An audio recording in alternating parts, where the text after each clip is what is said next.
Hey everyone, it's Will, GamerDad, with another video for you. So of course, the newest update is here.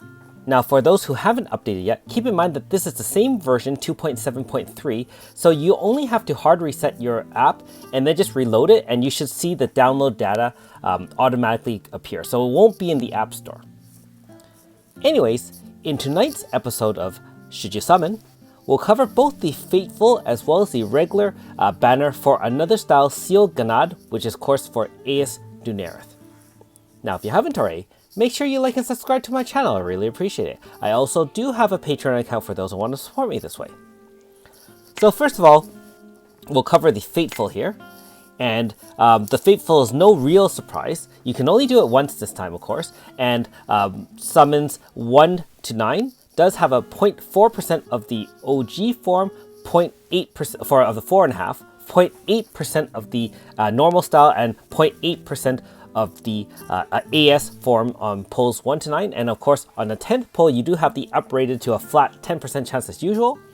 All Fatefuls generally have the newest units in play, so Uella is in here, of course, Milsha, Melissa, and so on and so forth. There will also be the normal requisite amount of Rainbow Sisters, Knights, and Bots, as well as 3.5, so we hope that you don't hit any of those, and that you hit the Golden Door or Silver Doors that yield Golden 5-star units.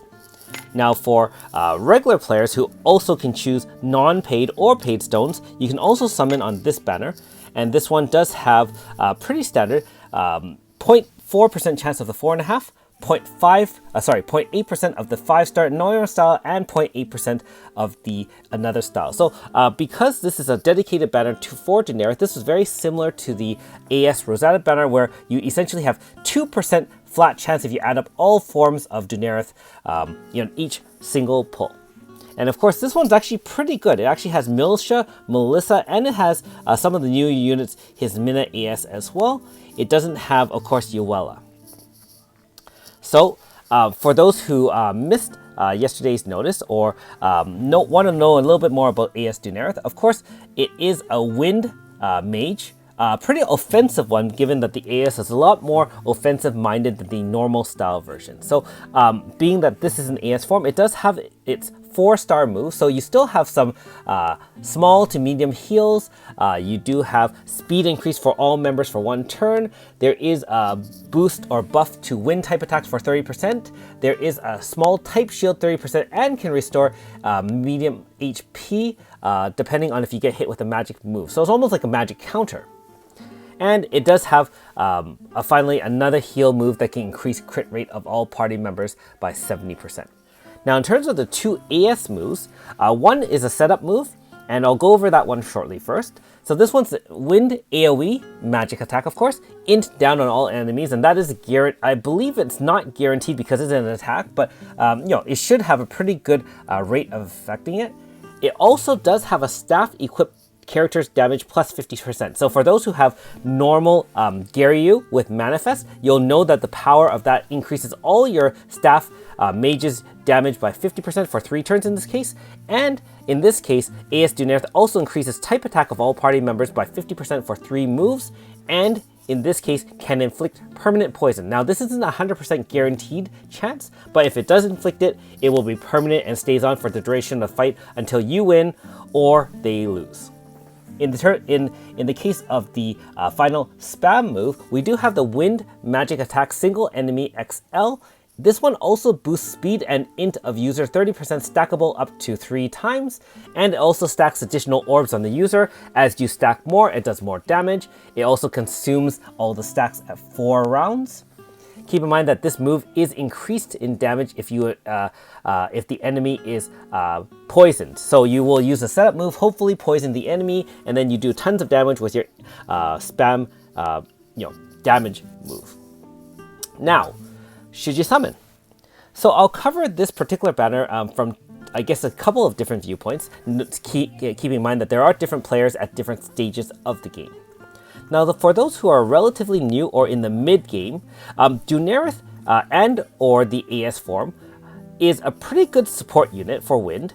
Has decent DPS, but the benefit of that is that as a 5-star healer, it can do a fair bit of healing, especially in the early to mid game and even at early stages of end game where you may not have a lot of 5-star healers. If you're relying on 4-star healers, obviously at level 60 capped off, they can die fairly easily in some of the more difficult content.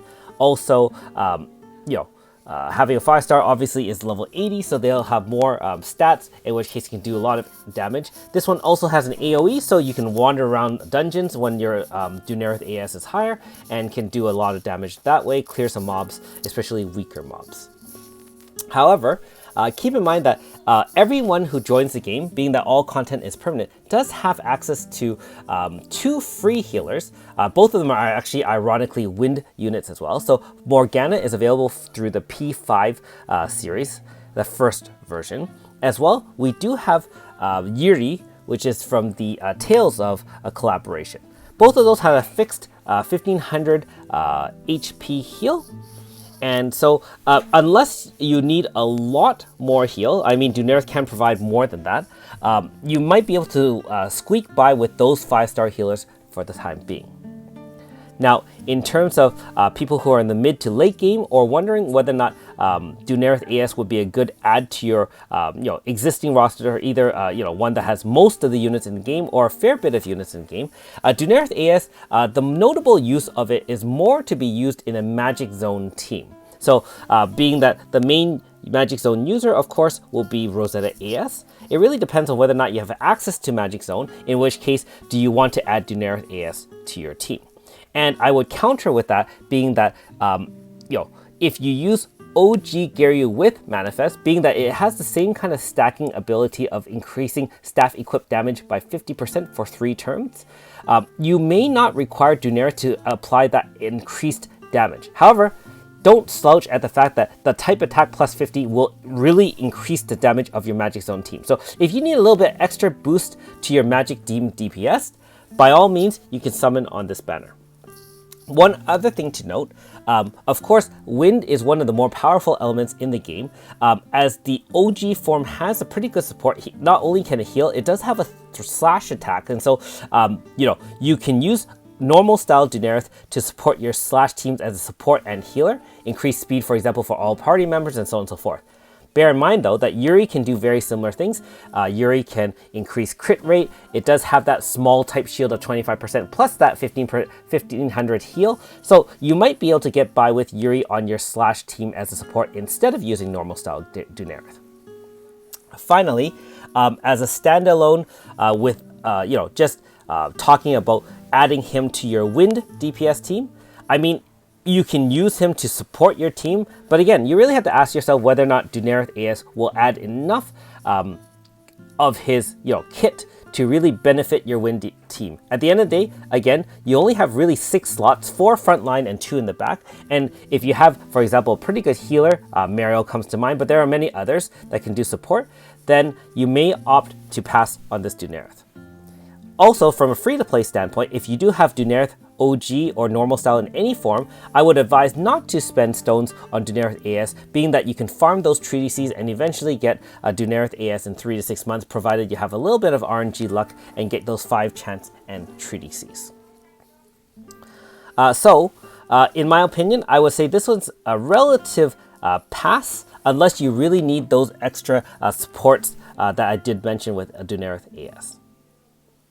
One last thing I want to say, on a Magic Zone team, keep in mind that Dunarith is a wind unit. Now, Rosetta AS is a fire unit, and Garyu is a fire unit as well. And we also had the most recent release of Radika AS, which is also a fire-based mage. Rosetta AS has that scaled of Themis that increases fire type attack for your whole team, and I believe Radika AS also has one that increases fire attacks for the whole team by up to 50%. And so in the case of Garyu versus Dunarith AS, you actually have a little bit more of a synergy with Garyu manifested versus Dunarith. Anyways, let me know in the comments below if you are planning to summon on this husbando, and if it is a husbando, that beats all other rankings anyways, and so I would advise you to summon for your husbando and bring him home. But anyways, let me know in the comments below if you're planning to summon, if you're passing on this banner, and if you feel like sharing, which banners you're saving for. I will say that after some consideration, keep in mind I don't have Dunarith in any form. I really did want to add Dunarith in some form to my team, but after reviewing my roster and thinking about the points that I mentioned to you, I'm going to stick with my Garyu for my magic team. And in case of support and healing, I do have a few 5-star healers already, and so I will opt to pass and then save for future banners as well. Anyways, thanks for watching. We'll see you next time.